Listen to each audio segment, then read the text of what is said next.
warahmatullahi wabarakatuh. Perkenalkan, nama saya Melia Radaput Pitasari. Saya dari kelas 10 MIPA 1 absen 19 ingin menjelaskan tentang peristiwa Isra Mi'raj.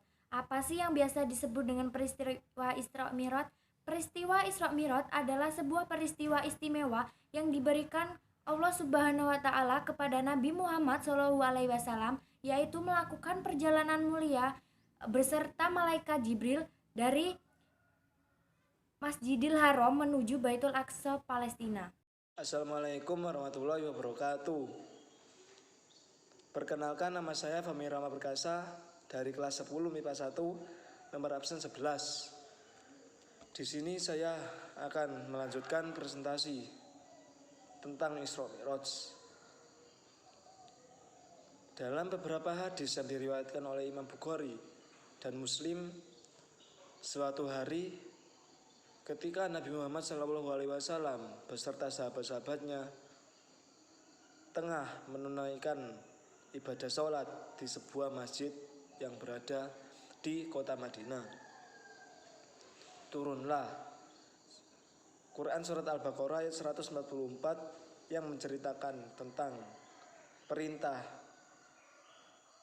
bagi umat Islam agar memalingkan wajah atau berkiblat ke Masjidil Haram. Quran Surat Al-Baqarah ayat 144 berbunyi, A'udzu billahi minasyaitonir rajim. Bismillahirrahmanirrahim. Qad nara naqalluba wajhika fis sama' falanuwalliyannaka qiblatan tardoha fawalli wajhaka syataral masjidil haram wa haitsu ma kuntum fawallu wujuhakum syatarah wa innal ladina utul kitaba la ya'lamuna annahul haqqu mir rabbihim wa ma Allahu bighafilin amma ya'malun. Artinya, kami melihat wajahmu Muhammad sering menengadah ke langit, maka akan kami palingkan engkau ke kiblat yang kamu senangi. Maka hadapkanlah wajahmu ke arah Masjidil Haram, dan di mana saja engkau berada, hadapkanlah wajahmu ke arah sana. Dan sesungguhnya orang-orang yang diberi kitab Taurat dan Injil mengetahui bahwa perpindahan kiblat itu adalah kebenaran dari Tuhan mereka, dan Allah tidak lengah terhadap apa yang mereka kerjakan. Assalamualaikum warahmatullahi wabarakatuh. Perkenalkan, nama saya Jordi Revandi dari kelas 10 MIPA 1 nomor absen 16. Kendaki demikian, dengan adanya perubahan kiblat ini, Islam tidak lantas meminggirkan kedudukan Masjid Al-Aqsa. Al-Quran telah menetapkan Masjid Al-Aqsa dalam kemuliaan, terlebih saat peristiwa Isra Mi'raj Nabi Muhammad SAW. Maha suci Allah yang telah memberi jalan hambanya pada suatu malam hari Masjid Al-Haram ke Masjid Al-Aqsa, yang telah kami berkahi sekelilingnya agar kami memperlihatkan kepadanya sebagian dari tanda-tanda kebesaran kami. Sesungguhnya Dia adalah Maha mendengar lagi Maha penyayang. Quran Surat Al-Isra ayat 1. Nama Nuril Hidayati dari kelas 10 IPA 1 nomor absen 24. Saat perjalanan bertemu Sang Pencipta, Nabi Muhammad SAW tidak hanya ditemani malaikat Jibril saja. Rasulullah diceritakan mengendarai buraq, yakni hewan putih panjang berbadan besar melebihi keledai dan bersayap. Dikisahkan buraq sekali melangkah bisa menempuh perjalanan sejauh mata memandang dalam sekejap, untuk melewati 7 langit dan bertemu dengan para penghuni di setiap tingkatan. Dalam hadis tersebut dikisahkan, di langit tingkat pertama, Rasulullah bertemu manusia sekaligus wali Allah SWT pertama di muka bumi, yakni Nabi Adam alaihissalam. Saat bertemu Nabi Adam, Rasulullah sempat bertegur sapa sebelum akhirnya meninggalkan dan melanjutkan perjalanannya. Nabi Adam membalas dengan membekali Rasulullah lewat doa agar selalu diberi kebaikan pada setiap urusan yang dihadapi. Kemudian di langit kedua, Nabi Muhammad SAW bertemu dengan Nabi Isa dan Nabi Yahya. Seperti halnya di langit pertama, Nabi Muhammad SAW disapa dengan rahmat oleh kedua nabi pendahulunya itu. Assalamualaikum warahmatullahi wabarakatuh. Nama saya Mahcitra Yunia Artika Putri dari kelas 10 MIPA 1, nomor absen 18. Sewaktu akan meninggalkan langit kedua, Nabi Isa dan Yahya mendoakan kebaikan kepada Rasulullah SAW. Kemudian, Nabi Muhammad SAW bersama malaikat Jibril terbang lagi menuju langit ketiga. Lalu di langit ketiga, Nabi Muhammad bertemu dengan Nabi Yusuf, manusia tertampan yang pernah diciptakan oleh Allah Subhanahu wa Ta'ala. Dalam pertemuannya, Nabi Yusuf alaihissalam memberikan sebagian ketampanannya kepada Nabi Muhammad SAW. Dalam akhir pertemuannya, Nabi Yusuf mendoakan kebaikan kepada Nabi terakhir itu. Setelah berpisah dengan Nabi Yusuf di langit ketiga, Rasulullah SAW melanjutkan perjalanan menuju langit keempat. Pada tingkatan ini, Rasulullah SAW bertemu dengan Nabi Idris. Nabi Idris merupakan manusia pertama di dunia yang pertama kali mengenal tulisan dan berdakwah di kolbi Mesir untuk beriman kepada Allah Subhanahu wa Ta'ala. Nabi Idris pun juga memberikan doa kepada Nabi Muhammad SAW agar dipermudahkan segala urusan. Assalamualaikum warahmatullahi wabarakatuh. Kembali lagi bersama saya Fahmi Rama Perkasa. Di sini saya akan melanjutkan presentasi tentang Isra Mi'raj. Selanjutnya di langit kelima, Nabi Muhammad SAW bertemu dengan Nabi Harun alaihissalam.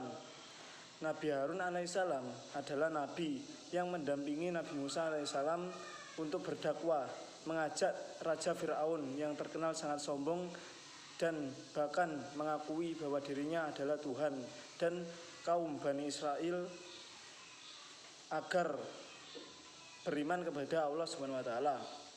Nabi Harun alaihissalam ialah nabi yang memiliki kemampuan atau kepandaian dalam berbicara dan memiliki kemampuan untuk mempengaruhi orang banyak.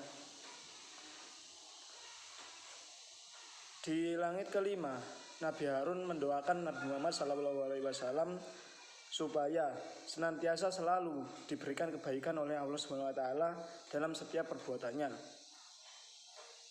Kemudian pada langit keenam, Nabi Muhammad SAW dan malaikat Jibril bertemu dengan Nabi Musa alaihissalam.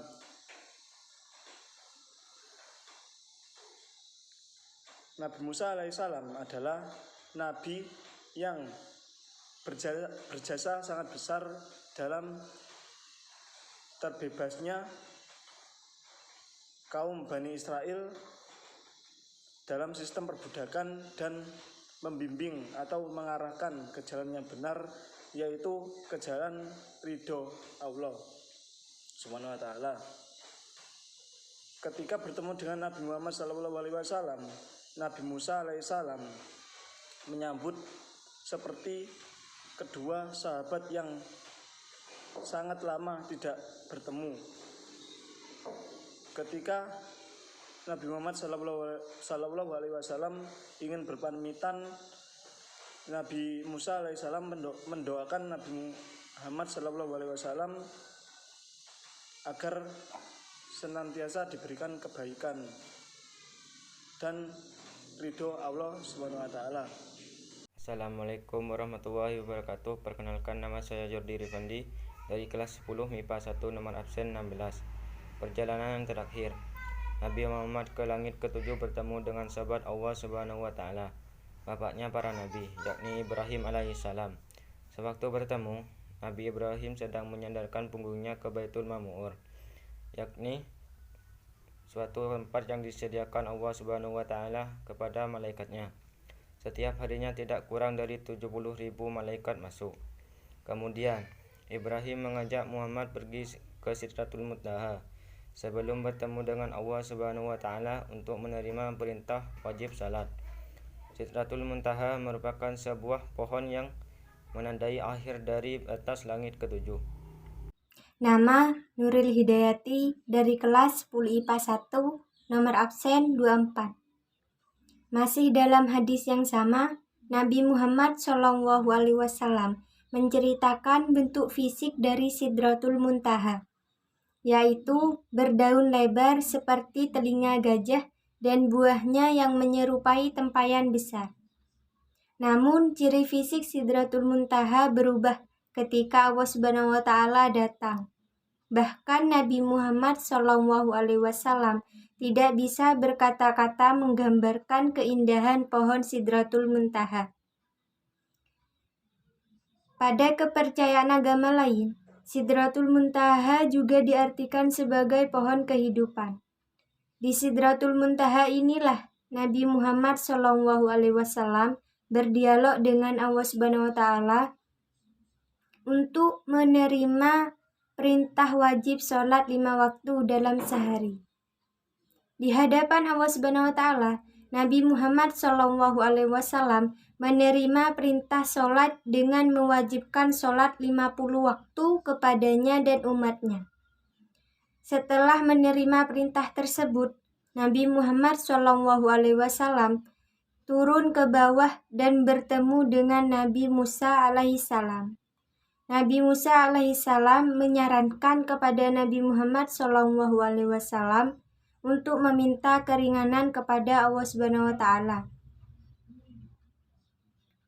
Setelah 3 kali menghadap Allah Subhanahu wa taala, Nabi Muhammad SAW diberi keringanan oleh Allah Subhanahu wa taala untuk melaksanakan sholat 5 waktu. Tuntas sudah perjalanan Nabi Muhammad SAW melakukan Isra Mi'raj. Tradisi unik Isra Mi'raj pada beberapa daerah di Indonesia. Marhaban di Bogor. Di Bogor, setiap Isra Mi'raj tiba, masyarakat akan mengadakan pengajian dan zikir bersama. Setelah itu, dilanjutkan dengan mendengar kisah Nabi pada perjalanan Isra Mi'raj yang dikemas menjadi puji-pujian atau qasidahan. Nama Nuril Hidayati dari kelas 10 IPA 1, nomor absen 24. Yang kedua, tradisi pawai obor di Bandung. Masyarakat Bandung setiap Isra Mi'raj Nabi Muhammad SAW tiba akan mengadakan pawai obor dengan rute yang sudah ditentukan. Pawai akan dimulai dari pukul 7 malam hingga selesai. Yang ketiga yaitu Trafo Rejepan Persiburak di Yogyakarta. Tradisi Isra Mi'raj yang paling terpopuler di Yogyakarta yaitu Rejepan Persiburak. Rejepan Persiburak ini ditandai dengan 7 kirab budaya yaitu arak-arakan pegunungan buah yang dibentuk seperti gunung Persiburak. 4. Tradisi ambengan di Magelang. Ada tradisi unik Isra Mi'raj dari Magelang, Jawa Tengah. Tradisi ini dikenal dengan nama ambengan, yang dalam bahasa Magelang berarti makan. Sesuai dengan artinya, tradisi ini berupa kumpul-kumpul seluruh masyarakat untuk makan bersama, sebagai ucapan rasa syukur kepada Sang Khalik. Yang kelima adalah tradisi khatam Kitab Arjo di Temanggung. Mula-mula Kitab Arjo akan dibacakan oleh kiai atau ulama setempat. Kemudian masyarakat yang hadir mendengarkan pembacaan tersebut. Setelah dibacakan, Kitab Arjo dikaji. Kajian yang paling ditunggu-tunggu oleh masyarakat yaitu menceritakan tentang perjalanan Isra Mi'raj Nabi Muhammad SAW.